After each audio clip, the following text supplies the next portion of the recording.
প্রথমেই থাকছে পুলিশি বাধায় ১২ দলীয় জোটের ভারত বিরোধী সমাবেশ পণ্ড, দাবি আদায় না হওয়া পর্যন্ত রাজপথে থাকার অঙ্গীকার। এরপর থাকছে সুষমায় আসলে সব হত্যাগুমের বিচার করবে বিএনপি, নেতাকর্মীদের মুক্তিতে বিএনপিতে স্বস্তি। এই নিয়ে প্রতিবেদনে থাকছে বিস্তারিত। আরও থাকছে উপজেলা নির্বাচন নিয়ে যে সিদ্ধান্তের অপেক্ষায় বিএনপি। এবার থাকছে সরকার পরিবর্তন করতে হলে বিএনপিকে ২০২৯ সাল পর্যন্ত অপেক্ষা করতে হবে। সর্বশেষ থাকছে ঢাকায় মার্কিন প্রতিনিধি দল। শুনলেন শিরোনাম, এবার বিস্তারিত। পুরো খবরটি দেখতে সাথেই থাকুন। পুলিশি বাধা উপেক্ষা করে #ইন্ডিয়া আউট ইন্ডিয়া বয়কট মিছিল করে ১২ দলীয় জোট। আজ জাতীয় প্রেসক্লাবের সামনে থেকে মিছিলের প্রস্তুতি নেয়ার পূর্বেই পুলিশি বাধার মুখে পড়ে ১২ দলীয় জোট এর মিছিলটি। পুলিশের মারমুখী আচরণে মিছিলটি বন্ধ হয়ে যায়। পুলিশ জোটের ব্যানার ও ফেস্টুন কেড়ে নেয়। ব্যানার ছাড়াই ১২ দলীয় জোট নেতৃবৃন্দ মিছিল শুরু করেন এবং পল্টন মোড়ে গিয়ে মিছিলটি শেষ হয়। সেখানে সংক্ষিপ্ত বক্তব্যে ১২ দলীয় জোটের মুখপাত্র ও বাংলাদেশ এলডিপির মহাসচিব শাহাদাত হোসেন ভারতীয় আগ্রাসন ও বাংলাদেশের রাজনীতিতে ভারতের নগ্ন হস্তক্ষেপের তীব্র নিন্দা ও প্রতিবাদ জানান। সেলিম জনগণকে ভারতীয় পণ্য বয়কটের আহ্বান জানান। তিনি বলেন, দাবি আদায় না হওয়া পর্যন্ত আমরা রাজপথে থাকব। আজ সকালে রাজধানীর তোপখানা রোডে বিএমএ ভবনের সামনে ১২ দলীয় জোটের এক বিক্ষোভ মিছিল পরবর্তী সংক্ষিপ্ত বক্তব্যে এসব কথা বলেন সেলিম। এর আগে পুলিশি বাধায় জাতীয় প্রেস ক্লাবের সামনে পূর্বঘোষিত বিক্ষোভ মিছিল পূর্ব সমাবেশ করতে পারেননি জোট নেতারা। দায়িত্বরত পুলিশ কর্মকর্তারা তখন বলেন, আপনারা দ্রব্যমূল্যের ঊর্ধ্বগতি নিয়ে কর্মসূচি করতে পারেন। এখানে আমাদের তরফ থেকে কোনো বাধা নেই, কিন্তু কোনো রাষ্ট্রের বিরুদ্ধে কর্মসূচি করতে দিতে পারি না। সরেজমিন দেখা যায়, সকাল ১১টার দিকে ১২ দলীয় জোটের নেতাকর্মীরা সমাবেশের জন্য জাতীয় প্রেসক্লাবের সামনের ফুটপাতে জড়ো হতে থাকেন। এ সময় তারা স্লোগানও দিতে থাকেন। এক পর্যায়ে পুলিশ এসে তাদের ব্যানার ছিনিয়ে নেয় এবং জোট নেতাদের সাথে বাগবিতণ্ডায় জড়িয়ে পড়েন। পরে নেতারা পুলিশি বাধায় সমাবেশ না করে বিক্ষোভ মিছিল শুরু করেন। বিক্ষোভ মিছিল শেষে সংক্ষিপ্ত বক্তব্যে ১২ দলীয় জোটের সমন্বয়ক বাংলাদেশ জাতীয় দলের চেয়ারম্যান অ্যাডভোকেট সৈয়দ এহসানুল হুদা বলেন, বয়কট ইন্ডিয়া আন্দোলন চলমান আছে এবং এই আন্দোলন চলবে। তিনি বলেন, পৃথিবীর যেকোনো রাষ্ট্রে আমরা দেখেছি আগ্রাসনের বিরুদ্ধে দেশপ্রেমিক জনগণ প্রতিবাদে সোচ্চার থাকে, কিন্তু আমাদের দেশে দিল্লির তাবেদার সরকার মানুষের কথা বলার অধিকার কেড়ে নিয়েছে। তিনি দেশের আপামর জনগণকে ভারতীয় পণ্য বর্জনের আহ্বান জানান। জাতীয় গণতান্ত্রিক পার্টির জাকপা সিনিয়র সহসভাপতি রাশেদ প্রধান বলেন, ১২ দলীয় জোটের আন্দোলন চলছে। সরকারের পতন না হওয়া পর্যন্ত আন্দোলন অব্যাহত থাকবে। নেতাকর্মীদের মুক্তিতে বিএনপিতে স্বস্তি। দ্বাদশ জাতীয় সংসদ নির্বাচন ঘিরে টানা আন্দোলনে গ্রেফতার হওয়া বিএনপির অধিকাংশ নেতাকর্মী ইতোমধ্যে জামিনে মুক্তি পেয়েছেন। নেতাকর্মীদের এই মুক্তি বিএনপিতে এক ধরনের স্বস্তি এনে দিয়েছে। জানা গেছে, নেতাকর্মীদের মুক্তি প্রক্রিয়া যাতে বিলম্বিত না হয় সেজন্যই নির্বাচনোত্তর আরও ধরপাকড় হতে পারে এমন কোনো কর্মসূচিতে যায়নি বিএনপি। জাতীয় নির্বাচনের ২ মাস আগে গত ২৮ অক্টোবর ঢাকার মহাসমাবেশকে কেন্দ্র করে পুলিশের সাথে বিএনপি নেতাকর্মীদের সংঘর্ষের জেরে ব্যাপক পুলিশি অ্যাকশন শুরু হয়। বিএনপি নেতাকর্মীদের গ্রেফতারের হিড়িক পড়ে যায়। ২৮ অক্টোবরের পর দিনই গ্রেফতার হন বিএনপি মহাসচিব মির্জা ফখরুল ইসলাম আলমগীর। এরপর শীর্ষ নেতাদের মধ্যে মির্জা আব্বাস, আমির খসরু মাহমুদ চৌধুরী সহ বহু নেতা গ্রেফতার হন। বিএনপির তথ্য অনুযায়ী ২৮ অক্টোবর থেকে নির্বাচন পর্যন্ত দলটির নেতাকর্মীদের বিরুদ্ধে ১,৬৪৫টির বেশি মামলা দায়ের করা হয়। এসব মামলায় গ্রেফতার করা হয় ২৫,৭১১ জনকে। তবে নির্বাচনের ২ সপ্তাহ পর থেকেই বিএনপির নেতাকর্মীদের জামিন প্রক্রিয়া এগোতে থাকে। দলটির সিনিয়র প্রায় অধিকাংশ নেতা ইতোমধ্যে মুক্তি পেয়েছেন।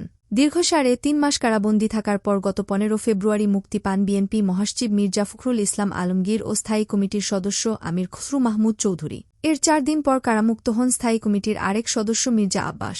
বিএনপির সাংগঠনিক ইউনিটগুলোতে খোঁজ নিয়ে জানা গেছে, জেলা উপজেলা পর্যায়ের অধিকাংশ নেতাই ইতোমধ্যে জামিনে মুক্তি পেয়েছেন। কিছু কিছু নেতা জামিন পেতে প্রয়োজনীয় আইনি প্রক্রিয়ার মধ্যে রয়েছেন। বিএনপির সাংগঠনিক সম্পাদক আব্দুস সালাম আজাদ নয়াদিগন্তকে বলেন, সুষ্ঠু নির্বাচনের একদফা দাবিতে জনগণ রাজপথে নেমে এসেছিল। সরকার যখন দেখেছে ২০১৪ ও ২০১৮ সালের মতো একতরফা আরেকটি নির্বাচন করা আর সম্ভব হবে না, তখনই ২৮ অক্টোবরের নাটক মঞ্চস্থ করে বিএনপি নেতাদের মিথ্যাবানোয়াট মামলায় গ্রেফতার শুরু করে। সারা দেশে তারা ৩০,০০০-এর অধিক নেতাকর্মীকে গ্রেফতার করে। নির্বাচনের আগে তারা অন্তর্বর্তীকালীন জামিন প্রক্রিয়া পর্যন্ত বন্ধ করে রেখেছিল। এখন সরকারের উদ্দেশ্য হাসিল হয়ে যাওয়ায় পরিবেশ স্বাভাবিক দেখাতে বিএনপির নেতাদের মুক্তি দেওয়া হচ্ছে। আব্দুস সালাম আজাদ বলেন, নেতাকর্মীদের মুক্তি পাওয়া অবশ্যই স্বস্তির দিক, তবে বিএনপি আবারও ঘুরে দাঁড়াবে। ভোটাধিকার আদায়ের আন্দোলন চলমান থাকবে। জানা গেছে, গত ৬ মাসের টানা আন্দোলনে সারা দেশের নেতাকর্মীরা হামলা মামলা গ্রেফতারের মধ্য দিয়ে যাওয়ায় বিএনপি মাঠের কর্মসূচিতে ফিরতে সময় নিচ্ছে। নেতাকর্মীরা স্বাভাবিক অবস্থায় ফিরে এলে নতুন করে কর্মসূচির কথা ভাববে দলটি। সামনে রমজান মাসে সাংগঠনিক গতিশীলতা ফিরিয়ে আনতে নানা উদ্যোগ নেয়ার চিন্তা করা হচ্ছে। হাইকমান্ডকে ১০ বিভাগে কারামুক্ত নেতাকর্মীদের সংবর্ধনা অনুষ্ঠান আয়োজনের প্রস্তাব দিয়েছেন দলটির শীর্ষ নেতাদের কেউ কেউ। নেতারা মনে করছেন নির্বাচনের আগে বিএনপি ভাঙার নানা ষড়যন্ত্র হয়েছে। বিএনপির একটি অংশকে নির্বাচনে নিতেও নানা তৎপরতা চালানো হয়েছে। কিন্তু শত অত্যাচার, নির্যাতন, প্রলোভন সত্ত্বেও নেতাকর্মীরা ছিলেন আপসহীন। সরকারের উদ্দেশ্যও সফল হয়নি। এ কারণেই নেতাকর্মীরা দলের আনুষ্ঠানিক সংবর্ধনা পাওয়ার যোগ্য। বিএনপির স্থায়ী কমিটির এক নেতা জানিয়েছেন, এই মুহূর্তে বড় কোনো কর্মসূচিতে যাচ্ছেন না তারা। তবে সংগঠন চাঙ্গা করতে নানা পরিকল্পনা করা হচ্ছে। বিভাগীয় পর্যায়ে কারামুক্তদের সংবর্ধনা অনুষ্ঠানের আয়োজন করা হলে এর মধ্য দিয়ে সংগঠন আরও চাঙ্গা হতে পারে। এর পাশাপাশি উপযুক্ত সময়ে দল পুনর্গঠনের কাজও শুরু হবে। হাইকমান্ডের সিদ্ধান্ত অনুযায়ী বিএনপির শীর্ষ নেতারা ইতোমধ্যে কারামুক্ত নেতাদের বাসায় গিয়ে সহমর্মিতা প্রকাশ শুরু করেছেন। একই সাথে আন্দোলনে যারা ক্ষতিগ্রস্ত হয়েছেন তাদের পাশেও থাকবে বিএনপি। বিএনপি চেয়ারপারসনের উপদেষ্টা ও রাজশাহী মহানগরের সাবেক মেয়র মিজানুর রহমান মিনু বলেছেন, বর্তমান ফ্যাসিস্ট সরকার ক্ষমতায় আসার পর বিএনপির প্রায় সহস্রাধিক নেতাকর্মীকে হত্যা করেছে। ৬ শতাধিক নেতাকর্মীকে গুম করে ফেলা হয়েছে।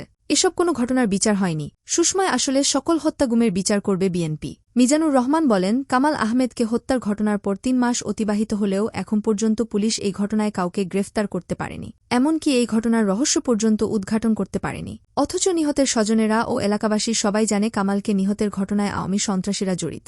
ঘাতকদের সবাই চেনে। উপজেলা নির্বাচন নিয়ে যে সিদ্ধান্তের অপেক্ষায় বিএনপি। জাতীয় নির্বাচনের পর এবার উপজেলা নির্বাচনের দিকে হাঁটছে নির্বাচন কমিশন।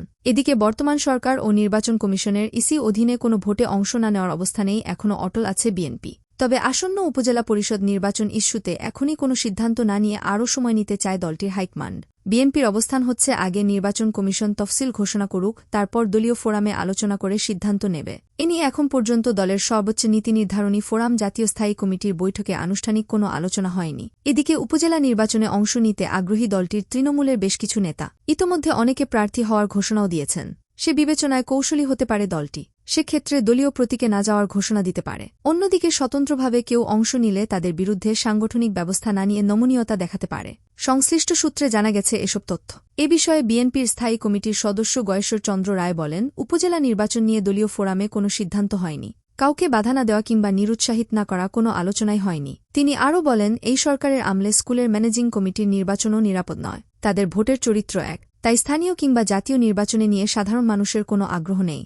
আগামী মে মাসে ৪ ধাপে ৪ শতাধিক উপজেলা পরিষদের নির্বাচন করবে নির্বাচন কমিশন ইসি। প্রথম ধাপের ভোট গ্রহণ আগামী ৪ মে, দ্বিতীয় ধাপে ১ মে, তৃতীয় ধাপে ১ মে এবং চতুর্থ ধাপের ভোট হবে ২-৫ মে। ক্ষমতাসীন আওয়ামী লীগ ইতোমধ্যে জানিয়েছে, তারা এবার স্থানীয় সরকারের কোনো নির্বাচনে দলীয় প্রতীক দেবে না। ফলে এ নির্বাচনে নৌকা প্রতীক এবং আওয়ামী লীগের এক প্রার্থী থাকছে না।